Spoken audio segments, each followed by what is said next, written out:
Betleem în noapte, păstori în câmp vegheau. Când din cer lumină, în slavă deplină, un înger se arăta. Nu vă temeți, pace aduc, s-a născut pruncul Iisus. Slavă Celui Sfânt și pace pe pământ, căci un Mântuitor ni s-a dat.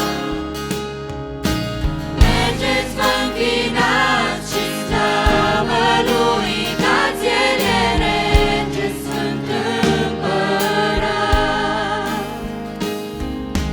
Slavă Celui Sfânt și pace pe pământ, căci un Mântuitor ni s-a dat.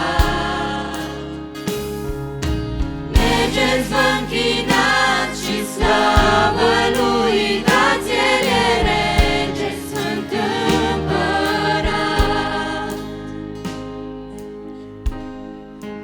Părinți în cetate, liniștiți în noapte, pruncul Iisus vegheau. Într-un staul rece s-a născut un rege, căci loc ei nu găseau. Domnul în iesle jos s-a întrupat Iisus Hristos, dar cu bucurie magi la El sosiră, pruncului s-au închinat. Și cu scumpe daruri, smirnă, chiar și aur, cămâie ei Lui i-au dat.